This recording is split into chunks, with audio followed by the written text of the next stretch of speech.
So hello guys, तो इस weekly current affairs वाले वीडियो में जुलाई महीने के पहले वाले हफ्ते का ये हमारा दूसरा वाला पार्ट होगा। तो चलिए इसको स्टार्ट करते हैं।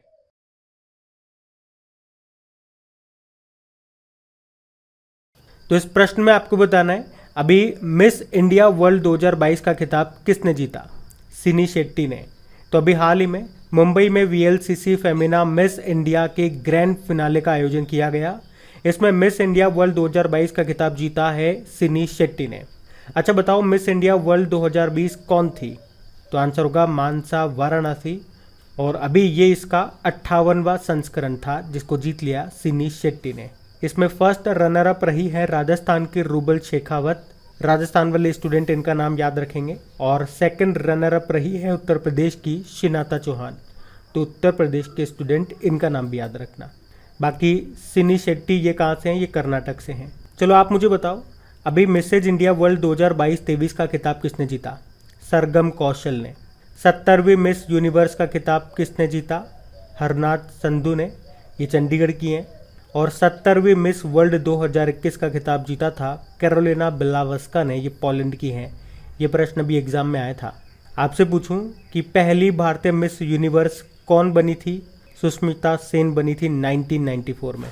और पहली भारतीय मिस वर्ल्ड बनी थी रीता फारिया। और अभी मिस इंडिया वर्ल्ड वाइड बनी थी खुशी पटेल। नाम ध्यान रखना सारे, बढ़ते आगे। चलो बताओ, जुलाई 2022 में किसे Microsoft partner of the year award 2022 से सम्मानित किया गया? HCL technology. तो अभी HCL टेक्नोलॉजी को Microsoft partner of the year award 2022 में माइक्रोसॉफ्ट टेक्नोलॉजी पर आधारित ग्राहक समाधानों के नवाचार यानी कि इनोवेशन और कार्यान्वयन के लिए ये पुरस्कार मिला है। HCL टेक्नोलॉजी की स्थापना होती है 1991 में। हेडक्वार्टर नोएडा में है और CEO कौन है? C विजय कुमार है। आप जानते हो अल्फ़ाबेट या गूगल बोल दूँ या अल्फ़ाबेट बोल दूँ? भाई अल्फ़ाबेट ये गूगल की पेरेंट कंपनी, और दोनों के CEO बने थे सुंदर पिचाई। अच्छा, माइक्रोसॉफ्ट के CEO कौन है? सत्या नडेला। ट्विटर के हैं पराग अग्रवाल। और एडोब के हैं शांतनु नारायण। और IBM को तो आप जानते ही होंगे, अरविंद कृष्णा है। तो ध्यान रखना ये, बढ़ते आगे। तो इस प्रश्न में आपसे पूछ रहे हैं, अभी यूके संसद ने किसे आयुर्वेद रत्न पुरस्कार से सम्मानित किया? तो आंसर होगा तनुजा नेसारी को। तो तनुजा नेसारी जो कि अखिल भारतीय आयुर्वेद संस्थान यानी कि इंडियन इंस्टीट्यूट ऑफ आयुर्वेद की निदेशक हैं, जिनको यूके की संसद ने आयुर्वेद रत्न पुरस्कार से अभी सम्मानित किया। उन्हें भारत और विदेशों में आयुर्वेद के विकास को बढ़ावा देने में उनके योगदान के लिए ये पुरस्कार दिया गया है। आपको याद रखना है किशोर कुमार दास का नाम भी। अभी यूके ने Commonwealth point of light award से इनको सम्मानित किया था। ये है कौन? ये बांग्लादेश के शिक्षक चैरिटी विद्यानंदो के संस्थापक हैं। और डॉक्टर भूषण कुमार आप जानते हो, व्यक्तिगत श्रेणी में कुष्ठ रोग के लिए अंतर्राष्ट्रीय गांधी पुरस्कार 2021 मिला इनको। और आरिफा जोहरी चमेली देवी जैन पुरस्कार 2021 से इनको सम्मानित किया गया। अभी आपको याद हो तो यूके ने अभी भारत की आज़ादी की 75वीं वर्षगांठ के उपलक्ष्य पर 75 छात्रवृत्तियों की स्कॉलरशिप की शुरुआत की है, जो कि भारतीय छात्रों को दी जाएगी जो वहाँ पे पढ़ रहे हैं। ध्यान रखना, बढ़ते आगे। तो इस प्रश्न में आपसे पूछ रहे हैं, जुलाई 2022 में मलेशिया ओपन बैडमिंटन टूर्नामेंट 2022 में पुरुष एकल मेन सिंगल का टाइटल किसने जीता? तो आंसर होगा विक्टर एक्सेलसेन ने। तो मलेशिया ओपन बैडमिंटन टूर्नामेंट 2022 का आयोजन हो चुका है और इसमें मेन सिंगल का टाइटल जीता विक्टर एक्सेलसेन ने। और ये कहाँ के प्लेयर हैं? ये डेनमार्क के बैडमिंटन प्लेयर हैं। ये भी याद रखना, बैडमिंटन प्लेयर हैं। अच्छा, डेनमार्क की कैपिटल क्या होती है? कोपेनहेगन। कोपेनहेगन से याद आएगा, अभी नॉर्डिक भारत की दूसरी समिट ये कोपेनहेगन में ही हुई थी। और याद रखना, ग्रीनलैंड पे डेनमार्क का अधिकार है और ये दुनिया का सबसे बड़ा द्वीप है। यहाँ पे आपने बात कर लिया मेन सिंगल टाइटल किसने जीता। अगर बात करें वुमेन सिंगल टाइटल किसने जीता, तो आंसर होगा रेचानॉक इंथानॉन ने। ये थाईलैंड की हैं। अच्छा देखो, बैडमिंटन की जब भी बात आएगी, 2 कप आपको हमेशा बोलने हैं, थॉमस कप और उबेर कप। थॉमस कप ये पुरुषों का बैडमिंटन टूर्नामेंट है और उबेर कप ये महिलाओं का टूर्नामेंट होता है। ये आपसे नहीं पूछेंगे कि पुरुषों का कौन सा है, महिलाओं का कौन सा है, लेकिन आपसे एग्जाम में जरूर पूछेंगे कि थॉमस कप का संबंध किससे है, उबेर कप का संबंध किससे है? तो बैडमिंटन से है, जिसमें थॉमस कप सबसे ज़्यादा इंपॉर्टेंट है हमारे लिए, क्योंकि इसको पहली बार भारत ने जीता है। किसे हरा करके? 14 बार की विश्व चैंपियन इंडोनेशिया को हरा करके। और उबेर कप को साउथ कोरिया ने जीत लिया, चाइना को हरा करके। अच्छा, अभी टोक्यो ओलंपिक 2020 में बैडमिंटन में किसने मेडल जीता था हमारे लिए? पीवी सिंधु ने, हमारी शटलर हैं ये पीवी सिंधु, ब्रॉन्ज मेडल जीता था। इससे पहले जो ओलंपिक हुआ था 2016 का रियो ओलंपिक, उसमें भी इन्होंने सिल्वर जीता था। ध्यान रखना, बढ़ते आगे। अच्छा बताओ, जुलाई 2022 में किस महिला को शीर्ष गणित पुरस्कार जिसे कहते हैं फील्ड्स मेडल 2022, ये इन्होंने जीत लिया है? तो आंसर होगा मेरिना वियाजोवस्का। तो यूक्रेन की गणित की प्रोफेसर है मेरिना वियाजोवस्का, और इन्होंने ही ये शीर्ष गणित पुरस्कार फील्ड्स मेडल 2022 जीत लिया है। और ये प्रश्न इसलिए इम्पॉर्टेंट है क्योंकि इसे गणित का नोबेल पुरस्कार भी कहा जाता है। और ये अवार्ड पाने वाली जो मेरिना है ये अब तक की दूसरी महिला है। पहली महिला कौन थी? ईरान की मरियम मिर्जा खानी थी, उन्होंने 2014 में ये पुरस्कार जीता था। इसकी शुरुआत होती है 1936 से, लेकिन 1950 से हर 4 साल में इसको दिया जाता है। किसे? 40 साल से कम उम्र के गणितज्ञों को दिया जाता है। तो इस बार ये टोटल 4 लोगों को मिला है अवार्ड, जिसमें से एक महिला है, उनका नाम मैंने आपको बताया, मेरिना वियाजोवस्का। बाकी 3 तो बड़े अजीब से नाम है, मैंने लिख दिए हैं, जैसे कि ह्यूगो डोमिनिल कोपेन, जून ह और जेम्स मेनार्ड। कहाँ पे दिया गया? फिनलैंड में। अच्छा, गणित से रिलेटेड 2 पुरस्कार और याद रखना। अभी रामानुजन पुरस्कार 2021 किसे दिया गया? भारतीय गणितज्ञ नीना गुप्ता को। एबेल पुरस्कार 2022 किसे दिया गया? अमेरिकी गणितज्ञ डेनिस पार्नेल सुलिवन को। नाम याद रखना, इंपॉर्टेंट है, पूरा क्वेश्चन इंपॉर्टेंट है। और अच्छा लगा क्वेश्चन तो प्लीज़ वीडियो को लाइक करके शेयर ज़रूर करना। और हाँ, इनका क्विज भी बना करके अपलोड कर दिया गया आपकी कदम एप्लीकेशन पे, उसे ज़रूर लगाना, टेस्ट देना और अपना स्कोर देखना। वहाँ पे आपके स्कोर के साथ साथ आपको जितने भी स्टूडेंट ये टेस्ट देंगे उसमें टॉप 10 में आपका नाम आता है नहीं आता, ये आपको पता लगेगा कि आपकी प्रिपरेशन कैसी चल रही है बाकी स्टूडेंट्स के कंपेयर में। क्योंकि आपने सुना तो बहुत बार होगा ना कि 0.1 मार्क्स से भी रैंक बहुत पिछड़ जाती है, तो वहाँ रैंकिंग आप देखना, आपको पता लगेगा, तभी आपके अंदर कुछ जोश आएगा। बढ़ते आगे। चलो बताओ, अभी किस ड्रोन बनाने वाली कंपनी को 2022 के सर्वश्रेष्ठ ड्रोन संगठन स्टार्टअप श्रेणी से सम्मानित किया गया? तो आंसर होगा आईजी ड्रोन को। तो दिल्ली का एक ड्रोन स्टार्टअप है आईजी ड्रोन नाम से, तो अभी उसी को एयरवॉट्स के द्वारा best drone organisation startup category से सम्मानित किया गया। अच्छा, ड्रोन स्टार्टअप से आपको याद आएगा गरुड़ एरोस्पेस। अभी इसने अपना पहला प्लांट मलेशिया में डाला है। उसके अलावा महेंद्र सिंह धोनी इसके ब्रांड एम्बेसडर बने, उन्होंने इसमें निवेश भी किया। अभी ड्रोन नीति को मंजूरी देने वाला पहला राज्य कौन सा बना था? तो आंसर होगा हिमाचल प्रदेश। और अभी भारत का सबसे बड़ा ड्रोन महोत्सव भी मनाया गया था नई दिल्ली में, जिसका उद्घाटन खुद प्रधानमंत्री जी ने किया। अभी स्वास्थ्य सेवा में ड्रोन लॉन्च करने वाला पहला भारतीय राज्य कौन सा बना? तो आंसर होगा उत्तराखंड। और नागरिक हवाई क्षेत्र में ड्रोन को अनुमति देने वाला पहला देश बना था इजराइल। आप जानते हो भारत की पहली ड्रोन फॉरेंसिक लैब कहाँ पे स्थापित की गई? तो आंसर होगा केरल में। और मध्य प्रदेश के ग्वालियर में प्रदेश के पहले ड्रोन मेले का आयोजन किया गया। यहीं पे ही देश का पहला ड्रोन स्कूल भी खोला गया है। याद रखना ये सब। बढ़ते हैं आगे।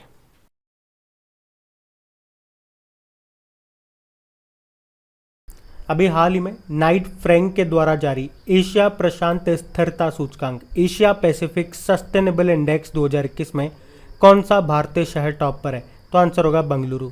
तो अभी नाइट फ्रैंक ने एशिया पैसिफिक सस्टेनेबिलिटी इंडेक्स 2021 को जारी किया है। इस इंडेक्स में शहरीकरण, कार्बन उत्सर्जन, जलवायु जोखिम के आधार पर रैंकिंग दी जाती है। और आपको बता दूं, इस इंडेक्स में टॉप 20 में भारत के 4 शहर हैं। कौन कौन से? बेंगलुरु, हैदराबाद, दिल्ली और मुंबई। और इस पूरे इंडेक्स में टॉप पर कौन है? सिंगापुर है। सेकंड पे सिडनी है, थर्ड पे है वेलिंगटन। तो हमने देखा भारतीय शहरों में तो बेंगलुरु पहले स्थान पर है। और जबकि इस पूरी लिस्ट में आप बात करोगे तो बेंगलुरु ये 14वें स्थान पर है। पर याद रखना कि गोल्ड मानक श्रेणी हासिल करने वाला बेंगलुरु एकमात्र भारतीय शहर है। ये पॉइंट आप ध्यान रखना। बढ़ते हैं आगे।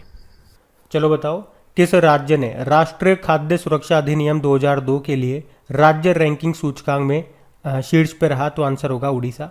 तो राष्ट्रीय खाद्य सुरक्षा कानून के क्रियान्वयन को लेकर के ये राज्यों की रैंकिंग जारी की गई है, जिसमें उड़ीसा ने टॉप किया। मतलब राष्ट्रीय खाद्य सुरक्षा कानून लागू करने के मामले में उड़ीसा टॉप पर है। एक्चुअली में ये जो राष्ट्रीय खाद्य सुरक्षा अधिनियम है, ये सन 2013 का अधिनियम था। और इसमें होता क्या है, 5 किलो तक का खाद्यान्न कम कीमत पर उपलब्ध कराया जाता है। तो इसमें पहले स्थान पे उड़ीसा रहा, सेकंड पे उत्तर प्रदेश और तीसरे पे है आंध्र प्रदेश। अच्छा, इस रैंकिंग को रिलीज किसने किया? हमारे खाद्य व उपभोक्ता मामलों के जो मंत्री हैं पीयूष गोयल, उन्होंने। और इसमें विशेष श्रेणी के राज्यों में त्रिपुरा टॉप पे रहा, सेकंड पे हिमाचल प्रदेश और थर्ड पे सिक्किम। ध्यान रखना, बढ़ते आगे। अच्छा बताओ, Hurun India future unicorn index 2022 के अनुसार भारत की स्टार्टअप राजधानी कौन सी है? तो आंसर होगा बंगलुरु। तो Hurun India future unicorn index 2022 के अनुसार बंगलुरु ये 46 यूनिकॉर्न के साथ भारत की स्टार्टअप राजधानी बना हुआ है। उसके बाद दिल्ली एनसीआर 25 यूनिकॉर्न है यहाँ से, और फिर मुंबई से हैं 16 यूनिकॉर्न। यूनिकॉर्न पता है आपको, वो स्टार्टअप या वो कंपनी जिनकी मार्केट कैप $1 बिलियन से ज़्यादा हो गई है। अभी 100वां यूनिकॉर्न कौन सा बना था? Neo bank open. चलो बताओ, फर्स्ट स्पोर्ट्स यूनिकॉर्न कौन सा बना? Chennai super king. और अभी ग्लोबल यूनिकॉर्न इंडेक्स 2021 आया था, उसमें पहले स्थान पे यूएस था, मतलब अमेरिका से सबसे ज़्यादा यूनिकॉर्न है। सेकंड पे चाइना था और थर्ड पे भारत आ गया, यूके को पछाड़ करके। ध्यान रखना, ये भी बढ़ते आगे। अच्छा बताओ, जुलाई 2022 में जारी स्टार्टअप इकोसिस्टम की सहायता पर राज्यों की रैंकिंग 2021 में सर्वश्रेष्ठ प्रदर्शन करने वाले राज्य की श्रेणी में किसे शामिल किया गया? तो आंसर होगा गुजरात और कर्नाटक को। तो अभी हमारे वाणिज्य व उद्योग मंत्री हैं, कॉमर्स एंड इंडस्ट्री मिनिस्टर हैं पीयूष गोयल। अभी उन्होंने राज्यों की स्टार्टअप रैंकिंग 2021 को जारी किया, और इस रैंकिंग को 5 कैटेगरी में बांटा गया है। कौन कौन सी हैं वो? बेस्ट परफॉर्मर कैटेगरी, सेकंड है टॉप परफॉर्मर, थर्ड है लीडर्स, फोर्थ है एस्पायरिंग लीडर्स, आकांक्षी लीडर, फिफ्थ है इमर्जिंग स्टार्टअप इकोसिस्टम कैटेगरी। तो किस किस कैटेगरी में कौन कौन सा राज्य है? देखो, आपका जो राज्य जिस कैटेगरी में है वो आपको याद रखना है, और पहला वाला याद रख लो। यानी कि सर्वश्रेष्ठ प्रदर्शन करने वाले राज्यों की श्रेणी में बात करें, बेस्ट परफॉर्मर कैटेगरी में बात करें, तो गुजरात और कर्नाटक, ये तो सबको याद रखना है। टॉप परफॉर्मर कैटेगरी में केरल है, महाराष्ट्र है, उड़ीसा है, तेलंगाना है। इन राज्यों से अगर कोई स्टूडेंट इसको देख रहा है तो वो ये याद रखना।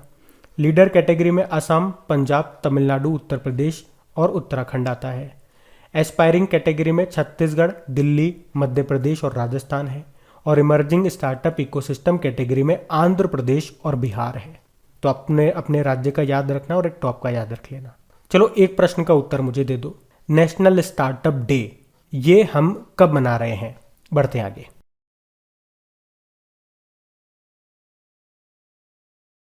चलो बताओ, जुलाई 2022 में नीरज चोपड़ा ने कितनी दूर भाला फेंक कर राष्ट्रीय रिकॉर्ड बनाया? तो आंसर होगा 89.94 मीटर। तो टोक्यो ओलंपिक 2020 में भारत के लिए गोल्ड जीतने वाले भाला फेंक खिलाड़ी हैं नीरज चोपड़ा, और अभी इन्होंने एक बार फिर अपना नेशनल रिकॉर्ड तोड़ दिया। अभी स्टॉकहोम में डायमंड लीग का आयोजन हुआ, वहाँ पे नीरज चोपड़ा ने 89.94 मीटर दूर भाला फेंक करके नया नेशनल रिकॉर्ड बना दिया, और इस तरह से उन्होंने यहाँ पे सिल्वर मेडल जीता है। और आपको बता दूँ, डायमंड लीग में नीरज का ये पहला मेडल है। और नीरज ने यहाँ पे सिल्वर जीता, तो गोल्ड किसने जीता? एंडरसन पीटरसन ने 90.31 मीटर दूर भाला फेंक करके। आपको शायद याद होगा, कुछ दिन पहले हमने पढ़ा था कि फिनलैंड में 89.30 मीटर थ्रो के साथ नीरज चोपड़ा ने एक नया नेशनल रिकॉर्ड बनाया था, लेकिन अभी डायमंड लीग में उसी को तोड़ करके एक नया नेशनल रिकॉर्ड बना दिया 89.94 मीटर का। ये आपको ध्यान रखना है। बढ़ते आगे। अच्छा, इस प्रश्न में आपसे पूछ रहे हैं कि किसने ब्रिटिश फार्मूला 1 ग्रैंड प्री को जीत लिया? तो आंसर होगा कार्लोस सेंज। अब ध्यान से सुना, इनका नाम आप पहली बार सुन रहे हो। ये फेरारी के ड्राइवर हैं, और अभी इन्होंने ही ब्रिटिश फार्मूला 1 ग्रैंड प्री जो रेस है उसको जीत लिया, और ये इनके करियर की पहली फार्मूला 1 रेस जीत है। कार्लोस सेंज नाम है, फेरारी के ड्राइवर है। बढ़ते आगे। अच्छा बताओ, जुलाई 2022 में एलोडा बॉक्सिंग कप के पहले संस्करण में महिलाओं के 81 किलोग्राम वर्ग में किसने स्वर्ण पदक जीता? तो आंसर होगा अल्फिया पठान ने। अच्छा, पहला प्रश्न तो यही हो गया कि एलोडा बॉक्सिंग कप का पहला संस्करण ये कहाँ पे हुआ? तो आंसर होगा कजाकिस्तान के नूर सुल्तान में। इसमें 81 किलोग्राम वर्ग में अल्फिया पठान ने गोल्ड जीता है। इसके अलावा 48 किलोग्राम कैटेगरी में गीतिका ने भी गोल्ड जीता। इसमें भारत ने टोटल 14 मेडल जीते हैं, जिसमें से 2 गोल्ड मैंने आपको बताया, 2 सिल्वर हैं और 10 ब्रोंज हैं। तो यह है एलोडा बॉक्सिंग कप कहाँ पे हुआ? कजाकिस्तान के नूर सुल्तान में। बढ़ते हैं आगे। चलो बताओ, हाल ही में किस देश के क्रिकेट बोर्ड ने अपने पुरुष और महिला क्रिकेटरों के लिए समान वेतन की घोषणा की है? तो आंसर होगा न्यूजीलैंड। तो अभी न्यूजीलैंड क्रिकेट ने एक महत्वपूर्ण समझौते की घोषणा की है, जिसके तहत पुरुष और महिला खिलाड़ियों को बराबर मैच फीस का भुगतान किया जाएगा। ये जो समझौता है ये 1 अगस्त 2022 से शुरू होगा और अंतर्राष्ट्रीय और घरेलू दोनों स्तरों के मैचों पर लागू होगा ये। और ये पहली बार है जब पुरुष और महिलाओं के पेशेवर परिवेश को एक ही समझौते में जोड़ा गया हो। आपको याद है न्यूजीलैंड के एक प्लेयर का नाम है एजाज पटेल। ये थर्ड बॉलर बने थे, एक पारी में 10 विकेट लेने वाले। अभी रणजी ट्रॉफी को किसने जीता? मध्य प्रदेश ने जीता है पहली बार। 41 बार के चैंपियन यानी कि सर्वाधिक बार के चैंपियन मुंबई को हरा करके। याद रखना, बढ़ते आगे। अच्छा बताइए, किसने FATF financial action task force के अध्यक्ष का पदभार ग्रहण किया? तो आंसर होगा टी राजा कुमार ने। अच्छा, वैसे तो इसके बारे में हम पहले भी पढ़ चुके हैं, पर अभी इन्होंने अपना पद ग्रहण कर लिया। इनका नाम न्यूज में था, तो याद रखना क्योंकि इंपॉर्टेंट नाम है, T Raja Kumar. Financial action task force की स्थापना होती है 1989 में। हेडक्वार्टर पेरिस, फ्रांस में है। आपको बताइए उद्देश्य क्या होता है? मुख्य उद्देश्य इसका यही है आतंकवाद के लिए टेरर फंडिंग को रोकना। और अभी इसने किस देश को ग्रे लिस्ट में डाला? तो यूनाइटेड अरब अमीरात को। चलो मुझे बताओ, इंटरनेशनल लेबर ऑर्गेनाइजेशन के अभी प्रमुख कौन बने थे? और इस पद पर आने वाले ये पहले अफ्रीकी है, तो इनका नाम भी इंपॉर्टेंट है। तो आंसर होगा गिलबर्ट होंगबो। और अभी आप जानते हो कि प्रित्जकर पुरस्कार पाने वाले पहले अफ्रीकी कौन बने? फ्रांसिस केरे। और स्टॉकहोम जल पुरस्कार 2022 किसने जीता? विल्फ्रेड बुटसर्ट ने। याद रखना, बढ़ते आगे। अच्छा बताओ, जुलाई 2022 में केंद्रीय अल्पसंख्यक मामलों के मंत्री ने इस्तीफा दे दिया, उनका नाम क्या है? मुख्तार अब्बास नकवी है। तो अभी 7 जुलाई को मुख्तार अब्बास नकवी का राज्यसभा सांसद के तौर पर कार्यकाल खत्म हो गया और इसी बीच उन्होंने केंद्रीय मंत्री पद से इस्तीफा दे दिया। इनके अलावा जो केंद्रीय इस्पात मंत्री हैं, स्टील मिनिस्टर, उन्होंने भी इस्तीफा दे दिया। उनका नाम है रामचंद्र प्रसाद सिंह। और देखो, अगर आप पहली बार इस वीडियो को देख रहे हो या हमारे चैनल पे हो, तो आपको याद होगा जब ये नए मिनिस्टर्स बने थे तब इन सभी को याद करने का एक ट्रिकी वीडियो हम लोगों ने बनाया था। तो अब उस ट्रिकी वीडियो में से ये 2 नाम आपके कम हो गए हैं क्योंकि इन्होंने तो इस्तीफा दे दिया। अब बात आएगी ये मंत्रालय किन को दिए गए। तो मैं आपको यहीं पे बता रहा हूँ कि जो हमारे महिला व बाल विकास मंत्रालय है, स्मृति ईरानी के पास, आप जानते हो, अभी उनको अल्पसंख्यक मामलों का कार्यभार दे दिया गया। और हमारे नागरिक उड्डयन मंत्री हैं ज्योतिरादित्य सिंधिया, उनको इस्पात मंत्रालय दे दिया गया। इस्पात मंत्रालय का एडिशनल चार्ज दे दिया गया। अब इसको भी कैसे याद रखोगे? देखो, बड़ा आसान है भाई। हवाई जहाज ज्योतिरादित्य सिंधिया के पास है। ज्योतिरादित्य सिंधिया ने सोचा कि मेरे पास तो कम हवाई जहाज है, मेरे को और बनाने हैं। और ये हवाई जहाज कहाँ से बनेंगे? लकड़ी से बनेंगे, कागज से बनेंगे, तो स्टील से बनेंगे। तो इनको कौन सा मंत्रालय दे दिया? स्टील मंत्रालय दे दिया और बोला कि भैया जितनी स्टील चाहिए निकालो और बनाओ हवाई जहाज और उड़ जाओ फुर्र। उसी तरह से अल्पसंख्यक मामलों का मंत्रालय किसको दिया गया? स्मृति ईरानी को। इनके पास वैसे ही कौन सा मंत्रालय है? महिला व बाल विकास मंत्रालय। अब आप लोग मुझे बताओ इस ट्रिक को आप कैसे याद रखोगे? अब चलो मैं आपके ऊपर छोड़ता हूं, आप मुझे बताओ इसे आप कैसे याद रखोगे। हम बढ़ते आगे।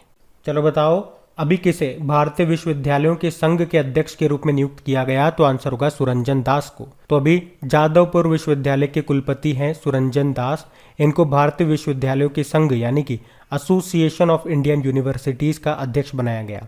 वे 101वें नंबर के अध्यक्ष बने। किनका स्थान लिया? जी थिरुवसागम का। अच्छा, अभी gas authority of India limited के अध्यक्ष कौन बने? Sandeep Kumar Gupta. International weightlifting federation के अध्यक्ष बने हैं 2022 के लिए, मोहम्मद जलूद नाम है। और central board of direct tax के अध्यक्ष बने हैं नितिन गुप्ता। आप जानते हो खेलो इंडिया यूनिवर्सिटी गेम्स का दूसरा संस्करण अभी हुआ था बेंगलुरु में, जिसका शुभंकर मैस्कॉट है वीरा। और पहले स्थान पे इसमें जैन यूनिवर्सिटी है जो कि बेंगलुरु से है। सेकंड पे लवली प्रोफेशनल यूनिवर्सिटी है और तीसरे पे है पंजाब यूनिवर्सिटी। तो इंपॉर्टेंट क्वेश्चन है, ध्यान रखना। बढ़ते आगे।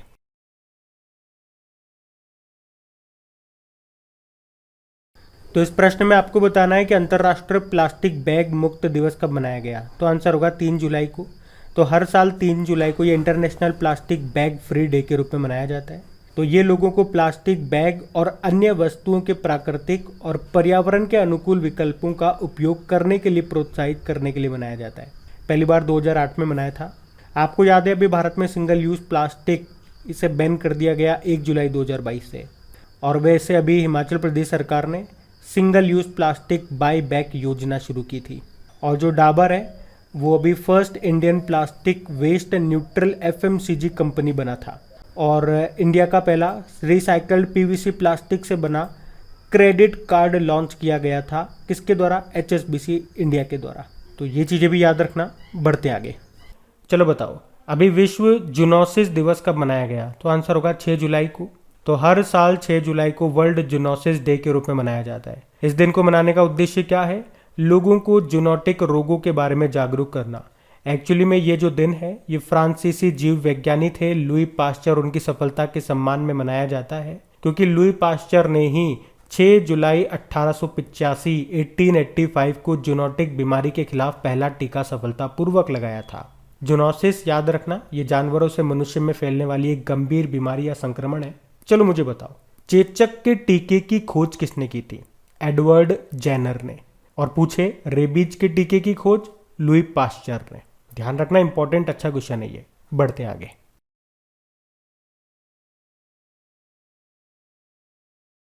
अच्छा बताइए जुलाई 2022 में कहां पर भारत की सबसे बड़ी तैरती सौर ऊर्जा परियोजना चालू हुई? तो आंसर होगा रामागुंडम, तेलंगाना।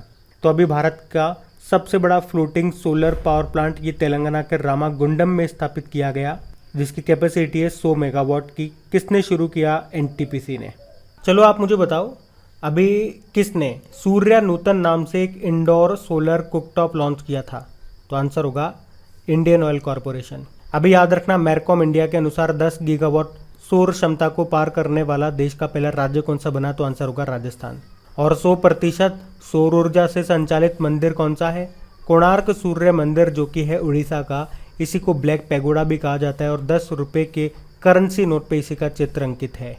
निर्माण किसने करवाया? गंग वंश के शासक नरसिंह देव फर्स्ट ने। और 100% सौर ऊर्जा से संचालित पहला एयरपोर्ट कौन सा है? Cochin international airport. वैसे भारत के शुद्ध शून्य कार्बन उत्सर्जन का लक्ष्य कब का है? 2070 का है। और भारत का ऊर्जा स्वतंत्रता का लक्ष्य है 2047 का। ध्यान रखना। बढ़ते आगे, चलो बताओ जुलाई 2022 में प्रधानमंत्री नरेंद्र मोदी जी ने कहां पर स्वतंत्रता सेनानी अल्लूरी सीताराम राजू की 30 फीट ऊंची कांस्य की मूर्ति का अनावरण किया? कांस्य की मूर्ति यानी कि ब्रोंज से बनी हुई स्टैचू। तो आंसर होगा Bhimavaram, Andhra Pradesh.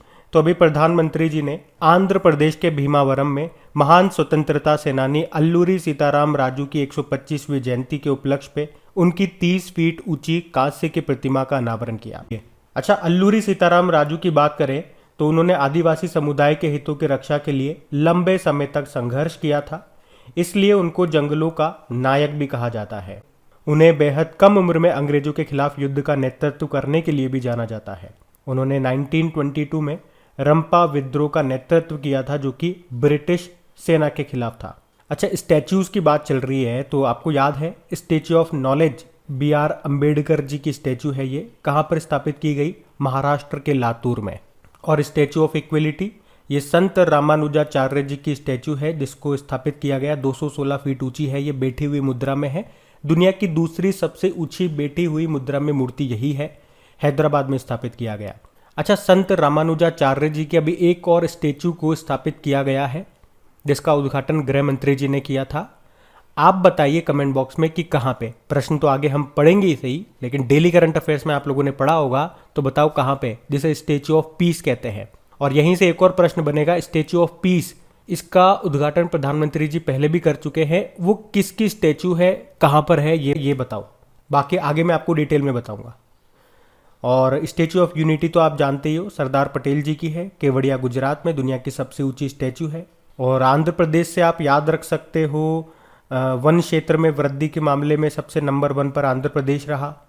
Ease of doing business report जो अभी जारी हुई थी भारत में, भाई वर्ल्ड बैंक ने तो बंद कर दी है, तो भारत में इसको जारी किया गया था, और उसमें टॉप अचीवर्स में कौन सा राज्य पहले स्थान पर रहा था? तो आंसर होगा आंध्र प्रदेश। ध्यान रखना। ये बढ़ते आगे, चलो बताओ अभी किसने ऑपरेशन नार्कोस शुरू किया? तो आंसर होगा रेलवे सुरक्षा बल ने।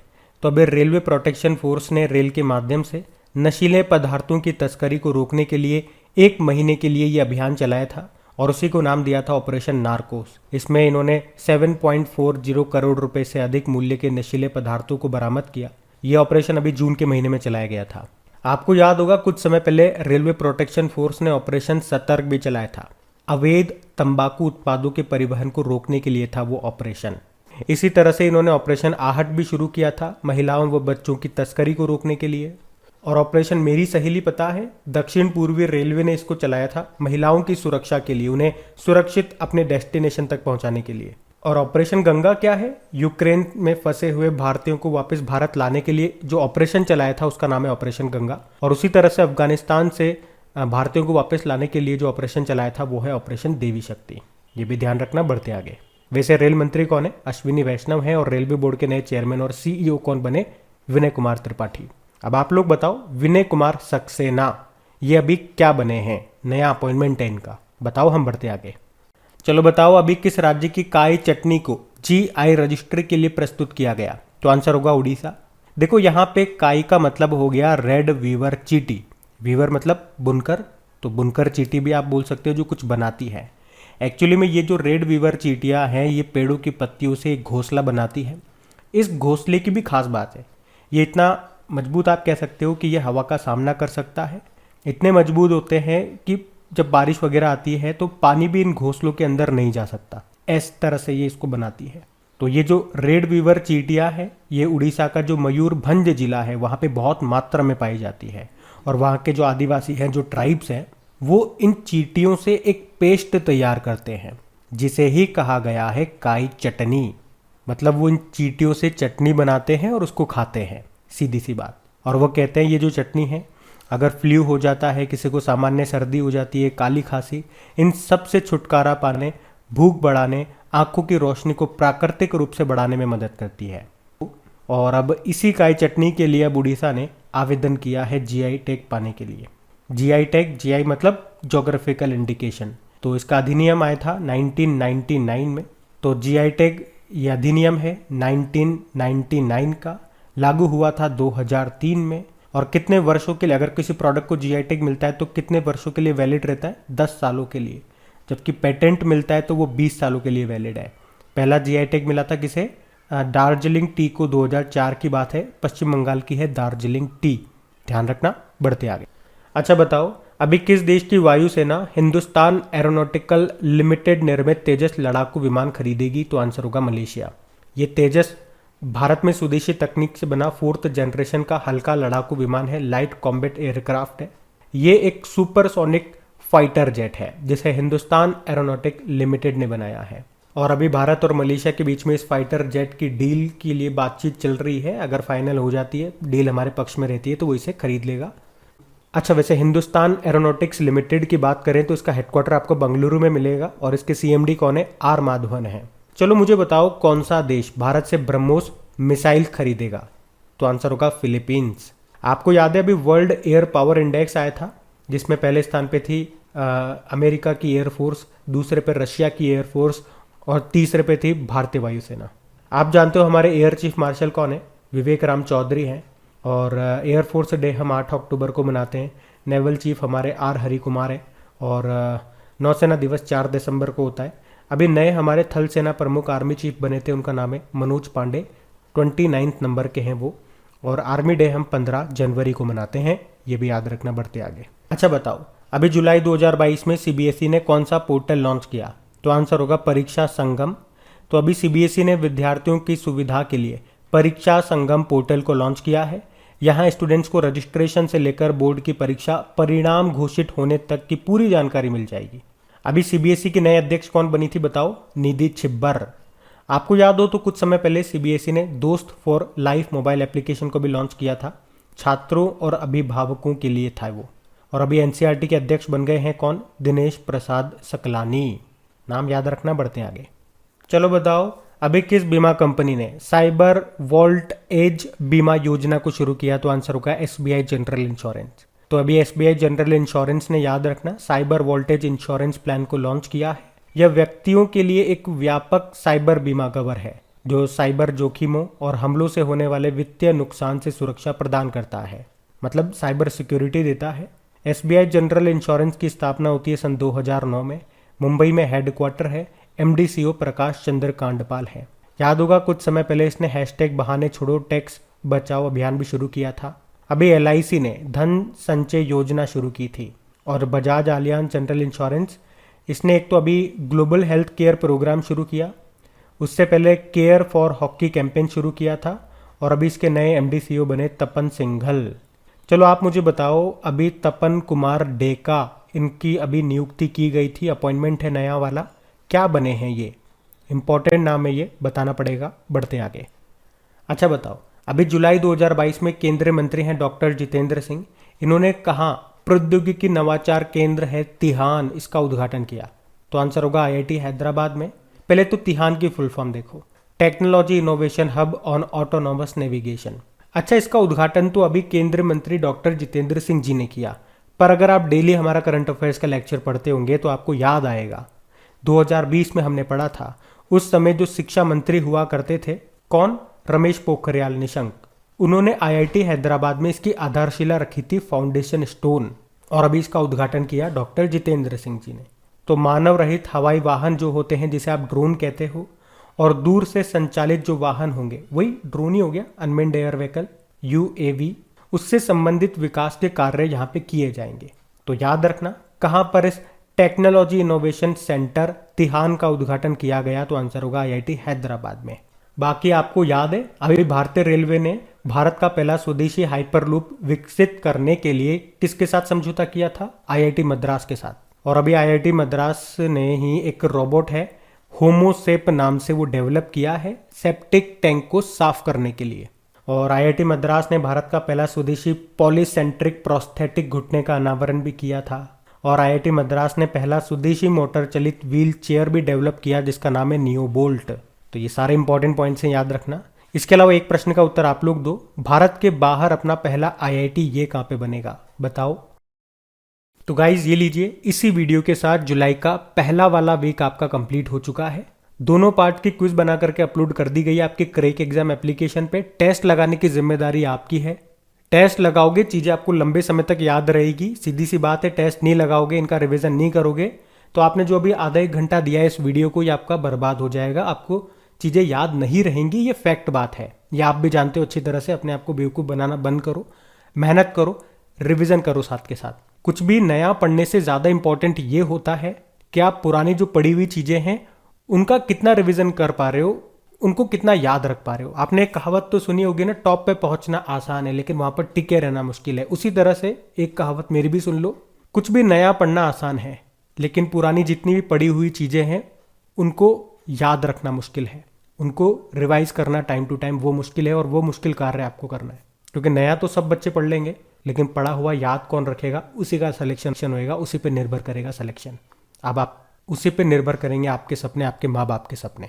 तो आपके लिए टेस्ट बना के तैयार कर दिया, बार बार जब भी टाइम मिले टेस्ट लगाओ, टेस्ट लगाओ, टेस्ट लगाओ। और सेशन अच्छा लगे, मेहनत अच्छी लगे तो लाइक करके शेयर जरूर करना, सपोर्ट जरूर करो। वीडियोस को सपोर्ट ही नहीं मिलता है, व्यूज ही नहीं आते हैं, कैसे मेहनत करने की इच्छा होगी? आप लोग समझते ही नहीं हो। चलो आज के लिए काफ़ी है, थैंक यू।